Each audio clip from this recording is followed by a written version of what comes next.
Hey everybody, this is Steven from PopCultureMaven.com, and we're back with this week's. Wait a second. Oh, we're early. Okay, so this is a special review for a book that's coming out this coming Wednesday, April 5th. It's Junkrabbit by Jimmy Robinson. He wrote, drew, lettered, colored. He does everything.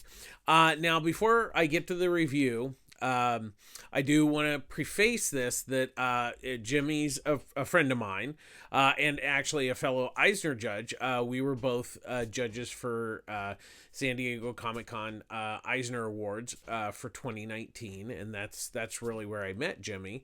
I'd known Jimmy's work throughout the years, especially Bomb Queen, which is probably one of his biggest books. But really got to know Jimmy, that whole time, and then since then we've become very good friends. Now, one thing I always say when either somebody asks me to review it or I review somebody's book or something that I'm a friend of, I always want to preface it that no matter what, I always base it on the work, not because I know them or whatever. Because I've had some friends write some stuff that wasn't particularly, it wasn't that great, but it wasn't terrible. But as I always do within a review, if there's something I like, I'll talk about what I liked about it. And if there's something I don't like, then I will, talk about what I didn't like or what kind of bothered me about the project. So I just want to get that out of the way, knowing that, even though I'm friends with Jimmy, I still am going to give this an honest review. So Jimmy, I hope you don't hate me for this. So his new book, Junkrabbit, the first issue comes out this coming Wednesday, April 5th. I've been lucky enough to read the first two issues. It's a 5-issue miniseries. And so what it is that the world has, because it's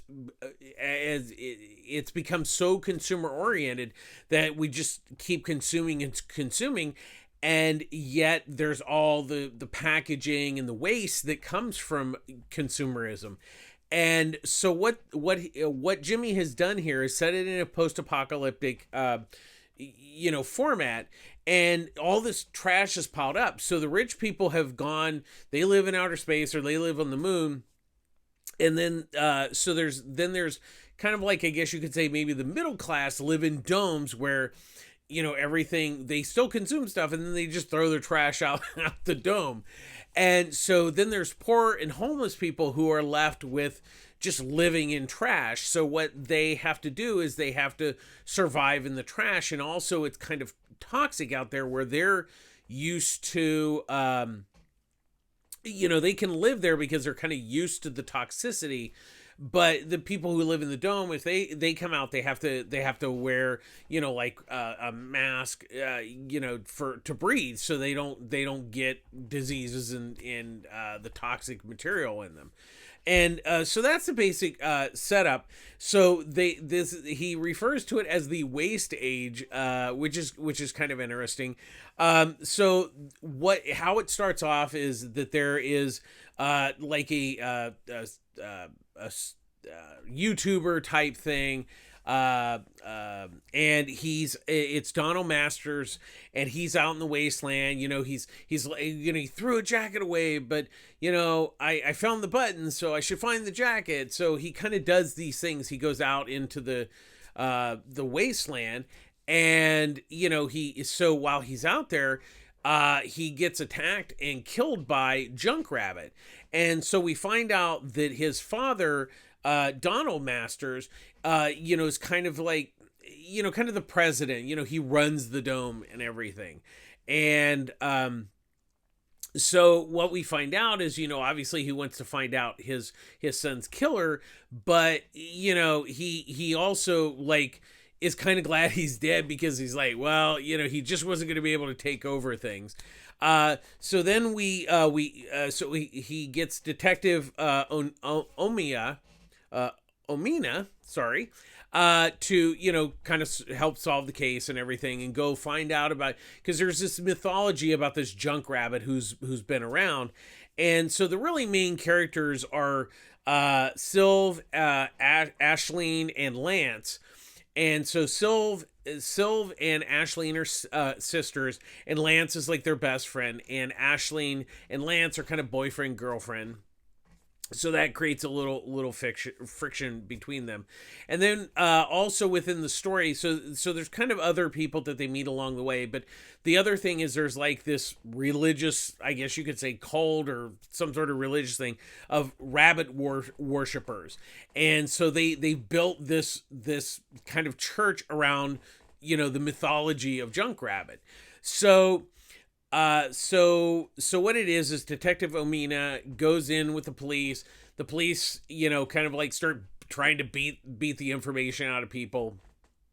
And of course it doesn't go well, and then Junk Rabbit shows up, kind of kills all the police and everything.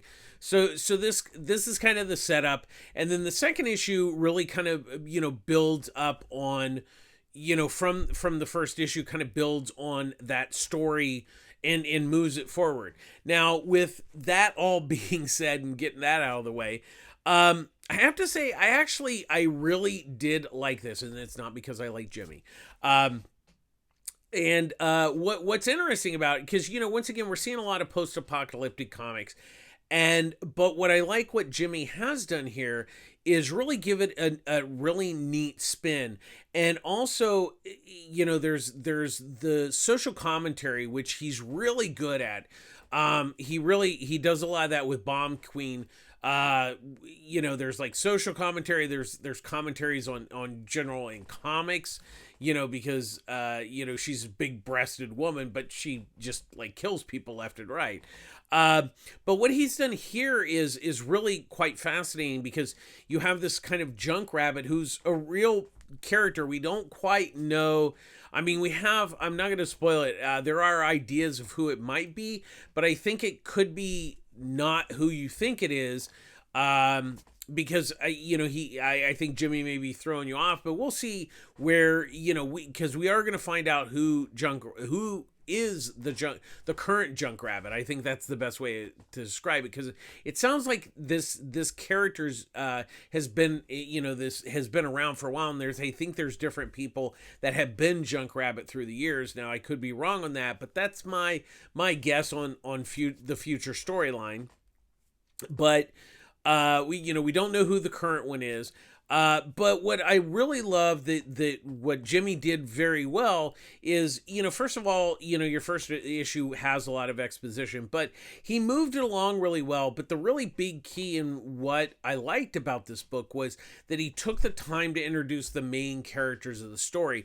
You know, just enough like to get you going in that first issue, and then the second issue builds on that really nicely. And then, you know, there's flashbacks to Sylve and Ash's father, and that he was kind of a junk collector, and that's how they kind of got involved in having this store.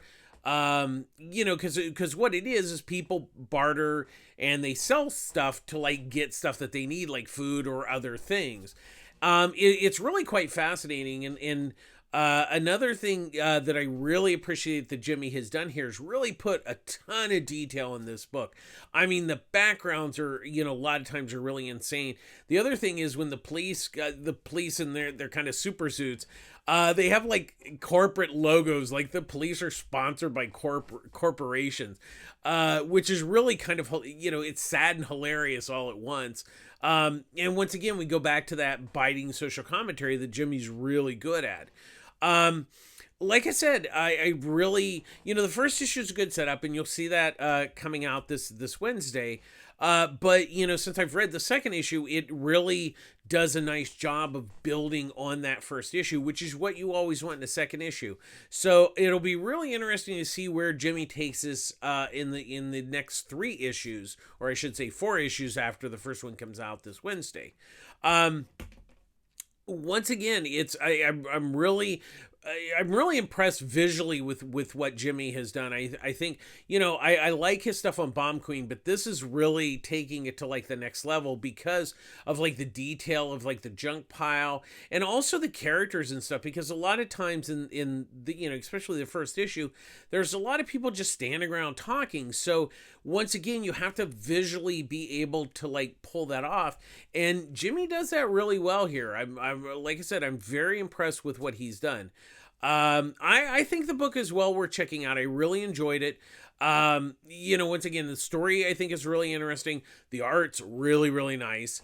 And just overall, it's really quite an interesting thing because it's, you know, once again, you kind of have this action superhero, you know, post-apocalyptic, and then you have this, you know, biting social commentary to go along with it. It's really quite interesting, and I think it's well worth checking out. So definitely pick the first issue up this Wednesday, tomorrow. It'll be at your local comic shop. And I believe there's like 5 covers for the first issue, and one of them is like a blank sketch cover. So if you see Jimmy at a show, hopefully he's going to do some shows after he wraps up the series. But definitely, I think it's worth checking out. It's definitely well worth checking out this week. I really enjoyed the first and the second issue, and I hope you all definitely pick it up and see how really talented Jimmy is. And I'm not just, you know, because I'm his friend. I really did enjoy this book. And like I said, I liked it. I let it stand on its own, not, you know, saying, hey, it's my friend Jimmy's, I should give him a good review. No, that is not the reason why this review is it's because the book does stand on its own 2 legs. And so that's going to do it. I'll be back later this week to do the regular books that come out this week. So definitely check that out when it comes.